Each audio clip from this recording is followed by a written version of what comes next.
एक बार स्वागत है दोस्तों आप सभी का फिर से हमारे YouTube चैनल में। और आज हम बात करेंगे कुछ अपनी सीरीज़ की। जिस प्रकार से मैंने आपको बताया था कि जो मैंने LT यानी कि LT में मैंने जो क्वेश्चंस बनाए थे और अपने लिए इम्पोर्टेंट क्वेश्चन बनाए थे, तो उसी सीरीज़ की हम यहाँ पर बात कर रहे हैं। जितना भी मैंने क्वेश्चंस बनाए हैं मैं आपको प्रोवाइड करवाऊँगा, और LT की जो तैयारी मैंने की थी वो सब चीज़ मैं आपको बताऊँगा। ठीक है, तो चलिए आज कुछ क्वेश्चनों की बात और कर लेते हैं। और इससे पहले भी हमने एक मतलब देखिए, मैं आपको कुछ चीज़ें बता देता हूँ हमारी सीरीज़ कैसे चल रही है। यानी कि एक हमारा चल रहा है फुल डिटेल। ठीक है, फुल डिटेल में हम बात कर रहे थे। दूसरी मैंने आपको सीरीज़ जो दे रहा हूँ वो है क्वेश्चन पेपर। ठीक है, जो हमारे पुराने क्वेश्चन पेपर होंगे, ठीक है, उनकी हम बात करेंगे। पुराने पेपर बहुत सारे हैं तो उनको भी हम देखेंगे। ठीक है, तीसरा तीसरा मैं आपको दूंगा फेस काउंट, यानी कि जिसमें मैं फेस काउंट कर रहा हूँ बोर्ड पे आपको समझाऊंगा। ठीक है, और पर डे वीडियो आएंगे, कभी कोई आएगा कभी कोई वीडियो आएगी, पर आप देखते रहना। बस जो मेन जो हमारी सीरीज चल रही है उसको आप ज़रूर डिटेल वाली उसको भी ज़रूर देखिएगा। BA से लेकर MA वालों के लिए काफ़ी ज़्यादा इम्पोर्टेंट है। और साथ में मैं एक सीरीज़ आपकी ये वाली चला रहा हूँ। ठीक है, ये भी आप याद रखिएगा। तो ये सीरीज़ में हमारी चलेगी। तो आज ये वाली सीरीज़ को दोबारा स्टार्ट कर लेते हैं। यानी कि इससे पहले मैंने जो बताई है उसका मैं एक प्ले लिस्ट बना दूंगा। तो उसमें मैं लिखूंगा LT नाम से कुछ बना दूंगा कि LT नोट्स करके कुछ। ठीक है, तो उसमें आप क्या करोगे, सारी वीडियो को देख लोगे। तो प्ले लिस्ट में आप ये चीज़ देखना, इस नाम से मैं एक फ़ोल्डर बना दूंगा। आप उसमें जाके प्ले लिस्ट में जाके उस फोल्डर को ओपन कीजिए और आपको ये सीरीज़ देखने को मिल जाएगी। चलिए स्टार्ट कर लेते हैं। देखिए, सबसे पहला कह रहा है कि बुद्ध से संबंधित प्रतीक बताने हैं हमें। देखिए, बुद्ध भगवान जी की बात हो रही है, और बुद्ध भगवान जी की जब बात आती है तो आपको इन क्वेश्चनों को अच्छे से याद करना है, क्योंकि बहुत बार पूछे जाते हैं। हाथी की बात करें, देखो बुद्ध के प्रतीक की बात कर रहा है। ठीक है, कौन सा प्रतीक क्या है। तो सबसे पहले यहाँ पे हाथी देखिए। हाथी यानी कि बुद्ध के गर्भ में आने का प्रतीक। जब बुद्ध भगवान जी क्या हुए थे, गर्भ में आए थे अपनी माता की। ठीक है, और फिर ये उनका क्या है, प्रतीक है। तो बुद्ध की माता आपको पता है या नहीं है, मैं बता देता हूँ। माता उनकी थी माया देवी। ठीक है, माया देवी उनकी माता थी। और जिन्होंने उनका पालन पोषण किया या लालन पालन किया तो उनका नाम था गौतमी। ठीक है, गौतमी उनका नाम था। तो ये आप याद रखिएगा। चलिए देख लेते हैं आगे। कह रहा है कि कमल, कमल की हम बात करें तो जन्म का प्रतीक है। यानी कि जब हम क्वेश्चन आएगा कि बुद्ध का जन्म का प्रतीक क्या है, तो आपको कमल राइट करना है। ठीक है, इसके बाद बात करो सांड। तो सांड है यौवन का प्रतीक। घोड़ा हो गया आपका गृह त्याग का। जब उन्होंने बुद्ध ने गृह गृह त्याग के समय उनके साथ कौन था, घोड़ा था। पीपल ज्ञान का प्रतीक है। ठीक है, शेर हो गया समृद्धि का प्रतीक। उसके बाद में बात करूँ पद चिन्ह की, तो वो हो गया आपका निर्वाण का प्रतीक। ठीक है, पद चिन्ह निर्वाण का प्रतीक। निर्वाण यानी कि जब उन्होंने निर्वाण की प्राप्ति की है, मोक्ष की प्राप्ति की है। उसके बाद स्तूप की बात करें तो स्तूप भी बने हैं, तो वो आपके हैं मृत्यु का प्रतीक। स्तूप को हम क्या कहते हैं, टीला भी कहते हैं। आप याद रखिएगा। ये योग समाधि की बात करूं तो वो चक्र का प्रतीक होगा। जब समाधि लेंगे तो भाई वहाँ पर चक्र जरूर देखने को मिलेगा। और जब उनको बुद्ध की प्राप्ति हो गई थी, यानी कि वो जब बुद्ध कहलाए, तो उस टाइम उनके देख आप वीडियोस देख लेना, वैसे वीडियो में भी देखने को मिल जाता है। यूट्यूब पे कई वीडियो है। तो जो चक्र होता है उनका, पीला जो चक्र होता है पीछे प्रतीक देखने को मिल जाता है। पीला प्रकाश और वहाँ पर एक चक्र देखने को मिल जाए। चलिए आगे बढ़ते हैं। क्वेश्चन देखिए क्या कह रहा है। सम्रांगण सूत्रधार कौन सी शताब्दी का ग्रंथ है। तो याद रखना, सम्रांगण सूत्रधार 11वीं शताब्दी का है। राजा भोज थे, उनका ये ग्रंथ सम्रांगण सूत्रधार माना जाता है। इसी के साथ में बात करूँ एक और ग्रंथ की, मानसो उल्लास। तो मानसो उल्लास 12वीं शताब्दी का है। ठीक है, ये भी आप याद रखिएगा। और मानसो उल्लास इंपॉर्टेंट है, किसने लिखा था, सोमेश्वर थे, सोमेश्वर उन्होंने लिखा था। चलिए आगे बढ़ते हैं। कह रहा है कि किसी त्रिभुज के अंत कोणों का योग। देखिए, किसी त्रिभुज के अंत कोणों की जब हम बात करते हैं तो वो तीनों क्या हो जाते हैं, 180 अंश के हो जाते हैं, जिसे हम दो समकोण कहते हैं। ठीक है, कोई भी त्रिभुज ले लेना आप, उसके अंत कोणों को अगर आप नापोगे तो 180 अंश उसका हो जाएगा। चलिए नेक्स्ट क्वेश्चन देखिए क्या रहा है। अगला क्वेश्चन है, कह रहा है कि चट्टानों को काटकर मंदिर बनवाने की कला का प्रचार प्रसार किस पल्लव शासक, ठीक है, पल्लव शासक ने किया था। चट्टानों को काटकर क्या किया था, मंदिर बनवाई थी, ठीक है। तो कौन सा था वो पल्लव शासक, तो वो थे आपके महेंद्र वर्मन, ठीक है, याद रखना आप, चट्टानों को काटकर मंदिर बनवाए थे इन्होंने। आगे देखिए क्या कह रहा है, कह रहा है कि लोक कला में पशु पक्षियों का चित्रण घातक होता है, यानी कि हमें लोक कला में क्या दिखाना है, पशु पक्षियों का चित्रण बताना है हमें, ठीक है। तो ये सभी होगा आपका पक्षी, यहाँ पर मैं बता दूँ आपको, पक्षियों के प्रति प्रेम, मंगल कामना, उल्लास और कोमलता, उपयुक्त सभी, यानी कि उपयुक्त सभी हो जाएगा आपका, ठीक है, याद रखना। क्योंकि लोक कला क्या होती है, देखो लोक कला आपने पढ़ी होगी, अलग अलग प्रकार की लोक कलाएँ होती है हर जगह की, जिसे हम फोक आर्ट कहते हैं, और हर राज्य की जो लोक कला है वो अलग अलग है, ठीक है। और लोक कला के लिए मैं मैप के माध्यम से एक वीडियो लेकर आऊँगा, ठीक है, मैप के माध्यम से हम समझेंगे, क्योंकि मैंने इससे पहले जब मैप के माध्यम से गुफाओं को बताया तो काफ़ी अच्छे व्यू आए वहाँ पे, और मतलब लोगों ने काफ़ी अच्छा उसको मतलब ज़्यादा पसंद किया है। तो आप लोगों को ज़्यादा पसंद आया तो मैं सोच रहा हूँ कि मैप के माध्यम से मैं एक और वीडियो लेकर आऊँगा। उससे पहले मैंने एक वीडियो मैप के माध्यम से बनाया था चित्रकारों के, यानी कि जो आधुनिक भारत के चित्रकार हैं उनके जन्म कहाँ हुए हैं, तो उस पर भी अच्छा रिस्पॉन्स मिला था। तो एक लोक कला भी हम क्या करेंगे, मैप के माध्यम से बता देंगे। चलिए आगे बढ़ते हैं। देखिए कह रहा है कि कला अनुकरण है, देखिए अनुकरण मतलब होता है आपका नक्कल, याद रखना आप, और नक्कल मैंने आपको बताया था अरस्तु, यानी कि मैंने इससे पहले भी वीडियो बनाई थी उसमें बता दिया था कि जो कला अनुकरण है वो अरस्तु ने बताया। चलिए आगे बढ़ते हैं। कह रहा है कि चित्रित ग्रंथ आयर दानिश किस प्राचीन भारतीय साहित्य पर आधारित है। देखिए चित्रित ग्रंथ की बात कर रहा है आयर ए दानिश, ठीक है, प्राचीन भारतीय साहित्य पर आधारित है, तो ये आपका किस पर आधारित है, पंचतंत्र, ठीक है, पंचतंत्र का फारसी अनुवाद, ठीक है, याद रखना, पंचतंत्र का जो फारसी अनुवाद है वो आपका क्या है, आयर दानिश है, ठीक है, आयर दानिश है, और अकबर के काल में ये लिखा गया था, याद रखना अकबर के काल, ठीक है, क्योंकि अकबर एक ऐसा कलाकार था जिसके समय में भारतीय भारतीय ऐतिहासिक और ग्रंथ, ठीक है, ये मतलब उसके समय में लिखे गए थे, आप याद रखना अकबर। आने वाले समय में अकबर के बारे में मतलब मुगल काल के बारे में आपको पूरा अच्छे से बताया जाएगा। चलिए आगे बढ़ते हैं। देखिए यहाँ पे कह रहा है कि अंडाकार आकृति कैसा प्रभाव देती है, तो अंडाकार आकृति की बात हो रही है, हमें यहाँ पे प्रभाव बताना है, तो आपका लावण्यता आपका सही हो जाएगा, ठीक है, इसको आप याद रखिएगा। चलिए आगे बढ़ते हैं, एक सेकंड इसको यहाँ पे लगा देता हूँ। कह रहा है कि बौद्ध धर्म का सबसे प्राचीन स्तूप तथा इसके समय भी बताइए। तो यार बौद्ध धर्म का सबसे प्राचीन स्तूप कौन सा होना चाहिए, मेरे हिसाब से सांची होना चाहिए, यहाँ पे सारनाथ टिक कर रखा है पर सारनाथ गलत होगा, सांची प्राचीन है। और इस क्वेश्चन में थोड़ा डाउट होता है, एक बार इस क्वेश्चन को अगर आपको आता है तो नीचे कमेंट सेक्शन में आप जरूर बताएं, मेरे हिसाब से सांची है, बाकी आप देख लेना एक बार इसको।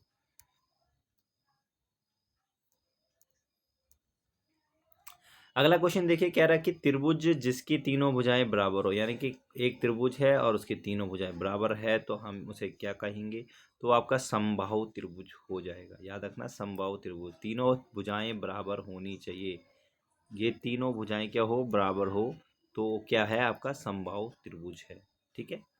चलिए आगे बढ़ते हैं। नेक्स्ट क्वेश्चन है आपका, यहाँ पर पूछ रहा है कि गढ़ी कलाकार परिषद की स्थापना बतानी। गढ़ी कलाकार एक ग्रुप है और इसकी स्थापना कब हुई थी, तो 1966 ईस्वी में इसकी स्थापना हुई थी। वैसे 1966 राइट होना चाहिए, अगर कोई दूसरा है तो अगर आपको गलत लगे तो नीचे कमेंट सेक्शन में बता दीजिएगा, मेरे हिसाब से 1966 होना चाहिए। आगे देखिए क्वेश्चन पूछ रहा है कि पर्शियन में अनुवादित महाभारत को कहा जाता है, यानी कि पर्शियन में हमें बताना है महाभारत को क्या कहा जा रहा है, तो इसे हम कहेंगे रज़्मनामा, ठीक है, महाभारत को। और ये भी आपका किसका समय का ग्रंथ है, अकबर का समय का ग्रंथ है, ठीक है, याद रखना अकबर के समय में बहुत सारे ग्रंथों की रचना की गई। चलिए आगे बढ़ते हैं।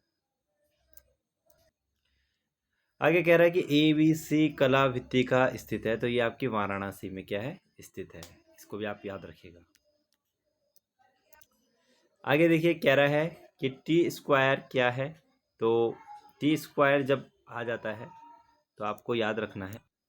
और बात करूँ मैं इसकी संरचना की, तो ये इस प्रकार से देखने को मिलता है आपको, इस प्रकार से।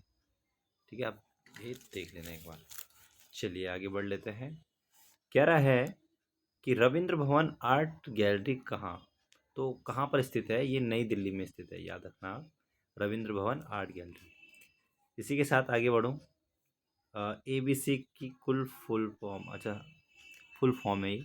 अगर ABC की आपको फुल फॉर्म आती है तो भाई आप नीचे कमेंट्स में लिखिए ज़रूर। ठीक है, मुझे पता नहीं इसके बारे में। चलिए आगे बढ़ते हैं। कह रहा है कि बौद्ध पुस्तकों के चित्र किस शताब्दी में माने गए, यानी कि किस शताब्दी के हैं बौद्ध पुस्तकों के चित्र, तो इसके चित्र क्या होने चाहिए। बौद्ध तो भाई इसका तो समय देखना पड़ेगा। चित्र तो आपके पाल शैली में भी बनने लग गए थे ना बौद्ध पुस्तकों पे, क्योंकि पुस्तकों की जब बात आती है तो 12वीं शताब्दी भी सही हो सकता है, क्योंकि मैं आपको बता दूं जैन शैली में कागज, कपड़ा और ताड़पत्र पे काम हुआ है, यानी कि पुस्तकें। एक बार इस क्वेश्चन को आप जरूर देख लीजिएगा, मेरे को थोड़ा कंफ्यूज हो रहा है इसमें, तो आप इसे देख लीजिएगा। देखिए यहाँ पे क्या कह रहा है, नचना कुठार का पार्वती मंदिर कहाँ। ठीक है, याद रखना नचना कुठार की बात हो रही है, पार्वती मंदिर बताना है हमें, मध्य प्रदेश में स्थित है। इसी के साथ आगे बढ़ते हैं। कह रहा है कि कौशाम्बी में स्थित अशोक के प्रयाग स्तंभ लेख किस मुगल बादशाह ने इलाहाबाद के किले में स्थापित किए, तो कौशाम्बी में क्या कह रहा है, कौशाम्बी में स्थित अशोक का क्या है, प्रयाग स्तंभ है, यानी कि प्रयाग स्तंभ लेख है। किस मुगल बादशाह ने क्या किया, इलाहाबाद किले में उसे स्थापित किया था, इलाहाबाद में स्थापित किया है, तो वो आपके कौन है, अकबर है, याद रखिएगा इसको। आगे बढ़ते हैं। कह रहा है गांधार कला शैली मूर्तियां का प्रभाव प्रदर्शित होता है, यानी कि जो गांधार शैली है उस पर किस शैली की मूर्तियों का प्रभाव देखने को मिलता है, ये प्रभाव बताना है हमें, तो वो आपके यूनानी मूर्तियां हैं, उसका प्रभाव गांधार शैली में देखने को मिलता है, याद रखिएगा इसको भी। चलिए आगे बढ़ते हैं। आगे कह रहा है कि मुगल काल में व्यक्ति चित्रण के लिए प्रसिद्ध, यानी कि जो व्यक्ति चित्रण है मुगल काल में किसने श्रेष्ठ माना बनाए थे और कौन वहाँ पे प्रसिद्ध था, तो विशन दास, यानी कि विशन दास थे जिन्होंने काफ़ी सुंदर व्यक्ति चित्र बनाए थे।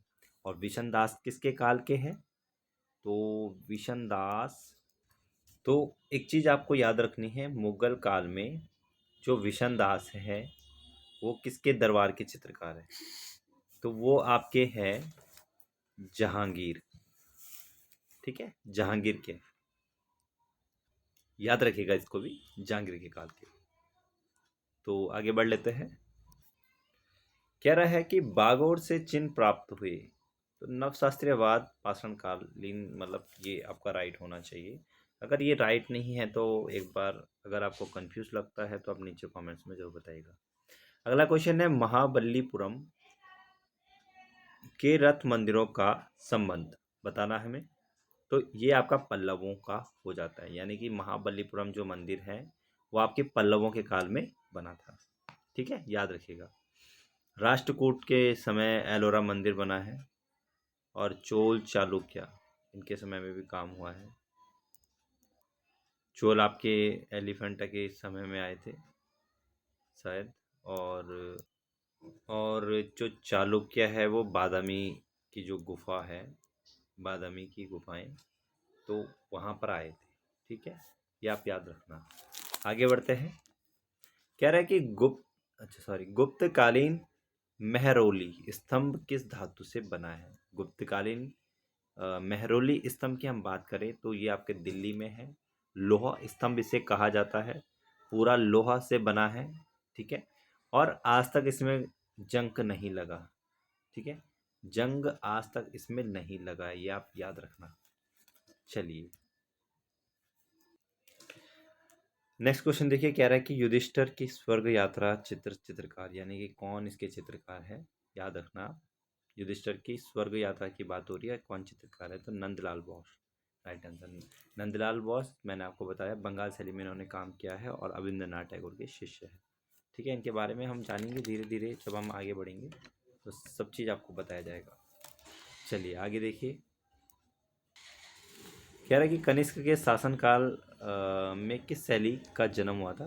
तो कनिष्क के शासनकाल में हमें शैली बतानी है कि कौन सी शैली का जन्म हो रहा है, तो मथुरा शैली का जन्म हुआ था कनिष्क के समय, ठीक है, याद रखिएगा। आगे बढ़ते हैं, कह रहा है कि मेहंदी लोक कला भारत के किस राज्य से संबंधित है, यानी कि मेहंदी लोक कला हमें बताना है भारत की है और किस राज्य में है, तो राजस्थान राज्य हो जाता है। राजस्थान में आपकी मैं बता दूं मांडना, ठीक है, एक मांडना भी है, ठीक है, राजस्थान की, ये भी आप याद रखिएगा, राजस्थान शैली की लोक कला है, और मेहंदी भी, और एक आपकी फड़, फड़ भी आपकी राजस्थान की है, याद रखना ये। चलिए आगे बढ़ते हैं, एक सेकंड, मुझे ऐसा लग रहा है कि वीडियो होल्ड थी, तो अगर मैंने ये वाले नहीं बताए तो मैं इसको दोबारा बता देता हूँ, क्योंकि वीडियो थी आपकी होल्ड, यहाँ तक मैंने बता दिया था शायद मेहंदी वाला। अगर मैंने मेहंदी वाला नहीं बताया तो मैं बता दूँ, मेहंदी लोक कला जो है वो राज्य राजस्थान की है, ठीक है, लोक कला है, याद रखना। और राजस्थान में मैंने आपको बताया कि फड़, अगर नहीं बताया होगा तो पहले, क्योंकि मुझे ऐसा लग रहा कि वीडियो होल्ड हो रखी थी, फड़ भी राजस्थान की है। और दूसरा मैं आपको बता दूँ, राजस्थान की दूसरी कौन सी बोली थी मैंने, और मांडना, सॉरी मांडना, ठीक है, मांडना भी आपकी क्या है, राजस्थान की है, ये याद रखिएगा। आगे बढ़ते हैं, अगर यहाँ पे होल्ड हुआ होगा तो ध्यान नहीं था मुझे ऐसा लगा वीडियो होल्ड थी। चलिए ये देखिए, अनुपम शुद्ध की बात हो रही थी कि अनुपम शुद्ध किस भारतीय कला से संबंधित है, तो ग्राफिक आर्टिस्ट है और एक महिला चित्रकार के रूप में जानी जाती है, ठीक है, ये आप याद रखिएगा। अगला क्वेश्चन है, शुष्क माध्यम कौन है, तो शुष्क माध्यम जो है वो है आपका पेस्टल रंग, ठीक है, और बाकी आपके अर्ध माध्यम है, ये याद रखिए। अगला क्वेश्चन है, कह रहा है कि लाल रंग के साथ हरे रंग का प्रयोग उत्पन्न करता है, यानी कि लाल रंग के साथ अगर हम हरे रंग का प्रयोग करेंगे तो आपका क्या होगा, वर्ण विरोध हो जाएगा, यानी कि विरोधी रंग हो जाएगा, ठीक है, ये आप याद रखिएगा। अगला क्वेश्चन है, 4 से अधिक रेखाओं से घिरा समतल क्षेत्र, यानी कि 4 रेखाओं से अधिक की बात कर रहे हैं, ठीक है, तो वो आपका क्या हो जाएगा, बहुभुज हो जाएगा, जिसमें 5 हो सकते, 6 हो सकते, तो वो क्या हो जाएगा, बहुभुज हो जाएगी। चलिए आगे बढ़ते हैं,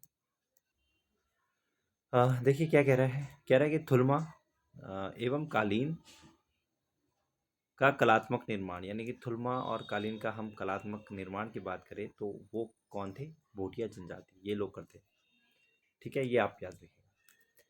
अगला क्वेश्चन है कि फुलकारी क्या है, फुलकारी की बात कर रहे हैं, तो कलात्मक कढ़ाई है और ये पंजाब लोक कला है, तो फुलकारी आपकी कहाँ की लोक कला हो गई, पंजाब की लोक कला हो गई। चलिए आगे बढ़ते हैं, अगला क्वेश्चन है कि पाल शैली का जन्म किस शताब्दी में हुआ, तो पाल शैली का जन्म 8वीं शताब्दी में हुआ था या फिर 9वीं शताब्दी में हुआ था, तो 9वीं शताब्दी आप याद रखना। पाल के बारे में मैंने आपको बताया है, तो पाल जो है आपकी मध्यकाल की है, मध्यकाल की यानी कि मध्यकाल की कला है, ठीक है, और यहाँ ये जो है बौद्ध धर्म से संबंधित है, ठीक है, पाल शैली बौद्ध धर्म से संबंधित है। ताड़पत्र इंपॉर्टेंट हो जाता है, ताड़पत्र पर यहाँ पर चित्र बने हैं, ठीक है, ये आप याद रखना, तो ये इंपॉर्टेंट है। इसमें और भी चीज़ें जब भी होगा तो मध्यकाल के बारे में जब हम पढ़ेंगे तो मैं आपको बता दूँ। अगला क्वेश्चन है, कह रहा है कि वेदांत के आधार पर अभिव्यंजनावाद प्रतिपादन किया था, यानी कि वेदांत के आधार पर हमें बताना है अभिव्यंजनावाद सिद्धांत किसका है, किसने प्रतिपादित किया, तो अभिनय गुप्त हो जाता है आपका राइट आंसर। चलिए आगे बढ़, आगे कह रहा है कि नंदलाल बसु के प्रसिद्ध चित्र का नाम बताइए। तो उनका प्रसिद्ध चित्र था पार्थ सारथी। ठीक है, चित्र बहुत सारे बनाए नंदलाल बोस ने, तो इनके बारे में भी मैं बता बता रखा है आपको बहुत बार, और आगे आने वाले जो सेक्शन होंगे उसमें बताया जाएगा अच्छे से। आगे कह रहा है कि एक समकोण त्रिभुज की लंब भुजा को अक्ष बनाकर घूर्णन करने से क्या बनता है? तो शंकु बनता है, यानी कि लंब भुजा को अक्ष भुजा से मिलाना है। तो एक त्रिभुज है, ये लंब भुजा है, इसको अक्ष से मिलाएंगे तो ये क्या बन जाएगा? शंकु बन जाएगा। चलिए आगे बढ़ते हैं। एक सेकंड, इसको ऊपर कर देता हूँ। कह रहा है कि बिहार के किस स्थान पर प्रसिद्ध मधुबनी कला शैली की उत्पत्ति हुई थी? तो जितवारपुर जो था वहाँ पर मधुबनी शैली की क्या हुई थी? उत्पत्ति हुई थी। ठीक है, चलिए ये भी आपकी लोक कला में आ जाता है, मधुबनी लोक कला कहाँ की है। ठीक है, तो ये आप याद रखना बिहार की है, ये भी आपको याद रखना है, मधुबनी बिहार की। और एक और है बिहार की गोदना। गोदना जो है वो आपकी बिहार की भी है, ठीक है, और मध्य प्रदेश की भी है, जिसमें क्या होता है टैटो वगैरह बनते हैं, तो वो आपका क्या है? बिहार की भी है और मध्य प्रदेश की भी है। नेक्स्ट क्वेश्चन देखिए, कह रहा है कि परिपेक्ष कितने प्रकार के होते हैं? तो दो प्रकार के होते हैं। एक होता है आपका, तो इसमें परिपेक्ष की बात करूं तो एक तो वातावरण ही होता है, दूसरा मुझे अभी याद नहीं आ रहा, शायद बाह्य परिपेक्ष होगा। तो दो प्रकार के परिपेक्ष होते हैं, ये आप एक बार देख लेना। चलिए आगे बढ़ते हैं। कह रहा है कि बसोली शैली का सबसे बड़ा संस्थापक या संरक्षक हमें बताना है। तो बसोली शैली की बात कर रहा है, सबसे बड़ा संस्थापक, तो भाई वो थे आपके कृपाल पाल। ठीक है, बसोली शैली के, कांगड़ा शैली के संसार चंद्र हो जाते। चलिए आगे बढ़ते हैं। कह रहा है कि सरस्वती चौकी कहाँ की लोक कला है? ठीक है, सरस्वती चौकी बताना है तो कुमाऊं की आपका राइट हो जाएगा, कुमाऊं की। ठीक है, और ये उत्तराखंड के अंतर्गत आता है आपका कुमाऊं, सभी को पता होगा। चलिए आगे बढ़ते हैं। आगे कह रहा है कि ठोस में कितने आयाम होते हैं? 3 आयाम होते हैं। ठीक है, 3 डायमेंशन हम कह सकते हैं। और जो नॉर्मल होता है आपका कागज वगैरह, तो उसमें 2 आयामी तल पर कार्य किया जाता है। आगे कह रहा है कि ऋजु कोण कौन सा, यानी कि ऋजु कोण हम बात करें कि कितने अंश का होता है? अंश की बात हो रही है यहाँ पे, तो याद रखना 180 अंश के कोण को ऋजु कोण कहते हैं। चलिए आगे बढ़ते हैं।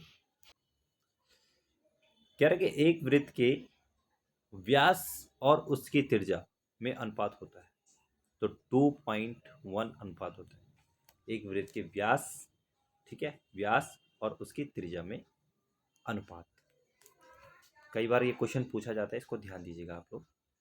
चलिए आगे देखिए क्या कह रहा है। कह रहा है कि अभिलाषी तार्थ चिंतामणि में अंतर को क्या कहा जाता है?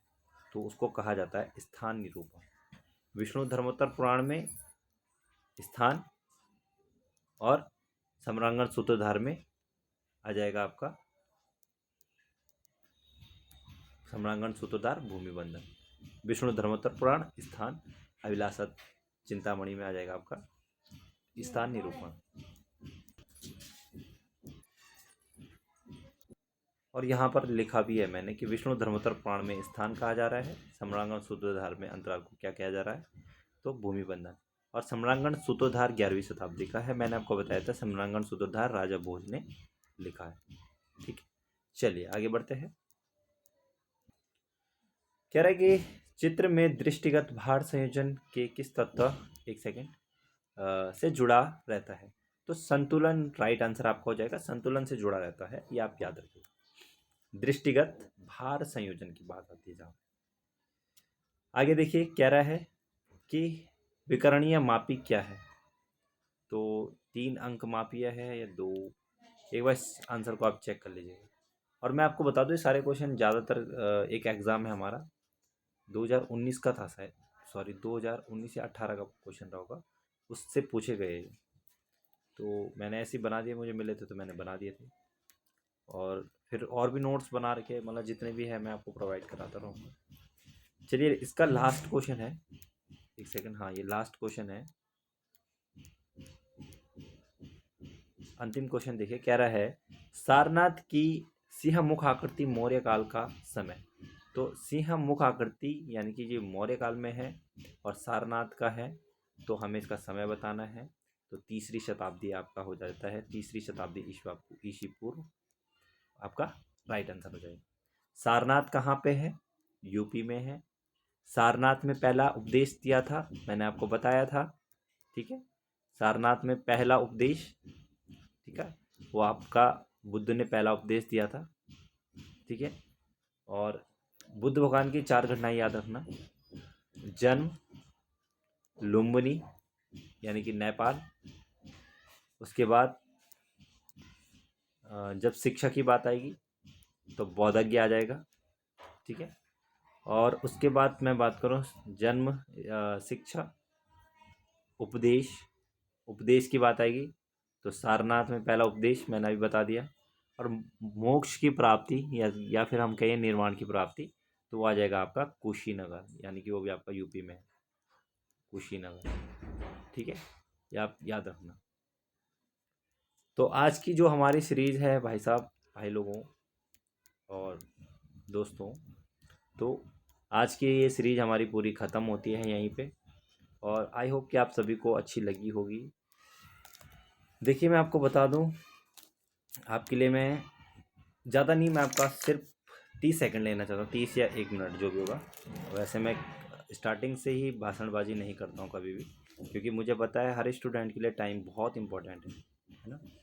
ना मैं ऐसे कहता हूँ कि मेरी वीडियो को लाइक करो, ना मैं ये बोलता हूँ कि सब्सक्राइब करो। देखो जिसको करना होगा वो खुद कर लेगा, उसको बोलने की ज़रूरत नहीं पड़ेगी, ठीक है। तो वो आप समझदार हो, आपको बोलने की ज़रूरत नहीं पड़ेगी। आपको किस प्रकार का मैटर चाहिए वो आप, अगर आपको लग रहा है कि हाँ मैं सही दे रहा हूँ तो आप खुद ही कर लोगे। अब मैं सबसे मेन चीज़ यही बोलना चाहूँगा, बस पहले तो अपनी स्टडी पे आप ध्यान दीजिए, ठीक है। पहला चांसेस में नहीं होगा, पहले तो होगा। अगर आप अच्छे से पढ़ाई करोगे तो हो जाएगा, नहीं होगा तो आप दूसरे में सिलेक्शन आपका होगा ही होगा, ठीक है। कुछ चीज़ों के कारण पहले में रुक जाता है, नहीं तो दूसरे में पक्का होता ही होता है, अगर कोई पढ़ने वाला इंसान है, ठीक है। और सीरीज़ की बात करूँ तो मैं आपको हर सीरीज़ इसी प्रकार से लाता रहूँगा। ये भी बताऊँगा जो मैंने आपको स्टार्टिंग में बताए, जितनी भी हमारी सीरीज़ चलेंगी वो हमारी चलती रहेंगी, ठीक। तो अब लास्ट में मैं यही कहना चाहता हूँ कि बस आप लोग अच्छे से पढ़ाई कीजिए, है ना। बाकी मैं क्या बोलूँ। और अभी अगर मेरा बीएड नहीं चलता दोस्तों, तो मैं शायद आपके लिए एक दिन में 3-3 वीडियो भी प्रोवाइड करा सकता था, 3 या 4 वीडियो। और बीएड भी चल रहा है साथ में, तो भाई मुझे वहाँ भी ध्यान देना पड़ रहा है। और ज़्यादा ध्यान मेरा दोनों जगह है, यानी कि बीएड को भी दे रहा हूँ, पर वहाँ पर मैं थोड़ा अभी खुद का नहीं कर पा रहा हूँ, जितने सर लोग पढ़ा रहे तो वही कर रहा हूँ, ज़्यादा थोड़ा बहुत कर रहा हूँ, ज़्यादा नहीं। तो चलिए आज की वीडियो यहीं पे समाप्त करते हैं, और फिर मैं ऐसे ही सीरीज़ एक और लेकर आता रहूँगा। मतलब ये तो चलते रहेंगे, जो जो सीरीज़ चल रही है वो सब चलते रहेंगे। चलिए इसी के साथ बाय, और जय हिंद, वंदे मातरम।